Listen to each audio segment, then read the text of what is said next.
नमस्कार, आदाब, सत श्री अकाल। स्वागत है आप सभी का आपके अपने YouTube चैनल में। आज की क्लास में हम आपकी मॉडर्न हिस्ट्री को बहुत कम टाइम में और शॉर्ट में रिवाइज करेंगे इम्पोर्टेंट डेट्स के रूप में। क्योंकि अगर आप वनडे एग्जाम के प्रिपरेशन कर रहे हैं तो आपको अपने एग्जाम का लेवल देखना होगा। आपको PCS के लिए, IAS के लिए जैसे उस तरीके का पढ़ाई नहीं करनी है। वनडे एग्जाम में किस तरह से क्वेश्चन पूछे जाते हैं, वनडे एग्जाम में क्वेश्चन जो पूछे जाते हैं फैक्ट बेस होते हैं। यहाँ पे आपको नॉलेज से ज़्यादा फैक्ट पता होने चाहिए, तो उसी अकॉर्डिंग ही आपकी सीरीज चलाई जा रही है जिसमें इम्पोर्टेंट पॉइंट को डिस्कस करेंगे। ओके, अपनी क्लास को स्टार्ट करते हैं। आप एस्टेट की प्रिपरेशन कर रहे हो, केवल इंटरव्यू की तैयारी कर रहे हो, या फिर आप कोई भी एग्जाम की प्रिपरेशन कर रहे हो, अगर आपके एग्जाम में हिस्ट्री से क्वेश्चन आता है तो क्लास बहुत ही हेल्पफुल होगी। भारत का प्रथम स्वतंत्रता संग्राम 10 मई 1857 को भारत का प्रथम स्वतंत्रता संग्राम हुआ था।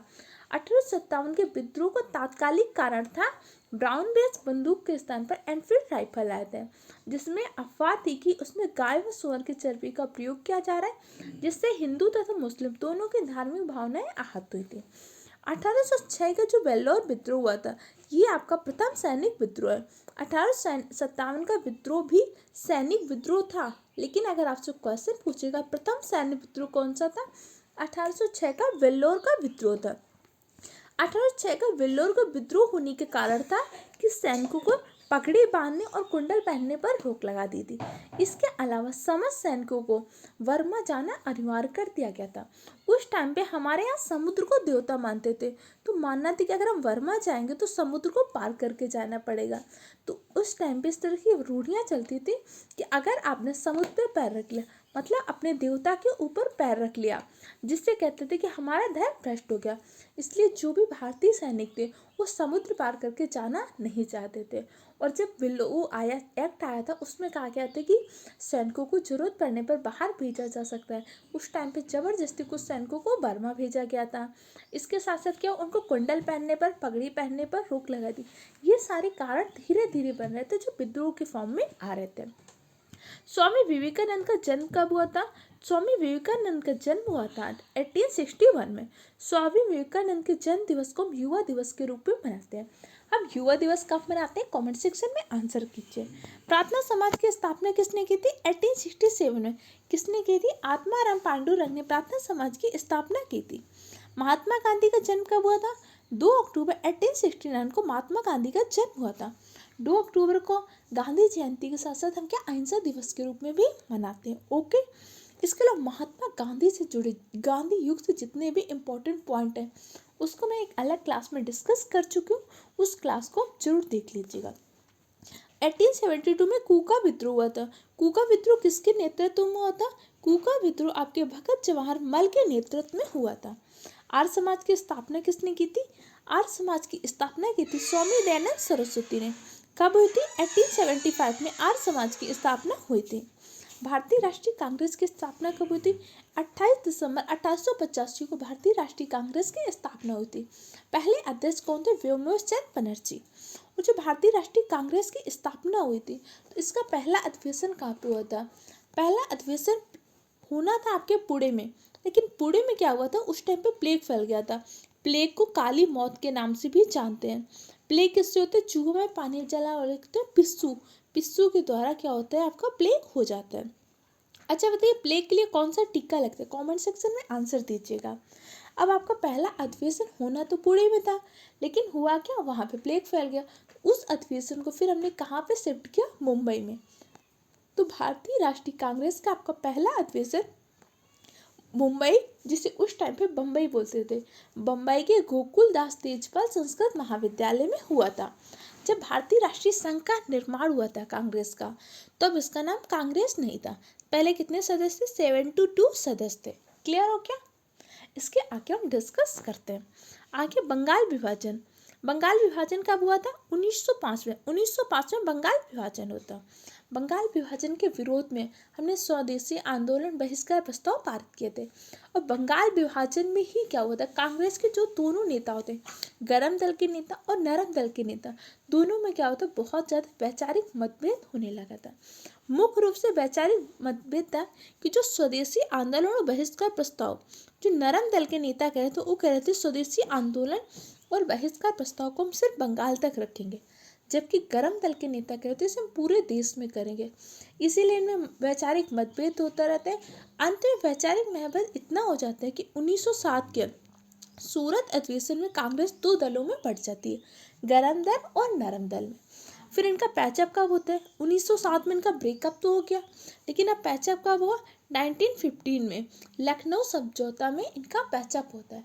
लखनऊ समझौता में कांग्रेस के दोनों गर्म दल और नरम दल तो मिलते हैं, इसके साथ साथ कांग्रेस और मुस्लिम लीग भी मिलते हैं।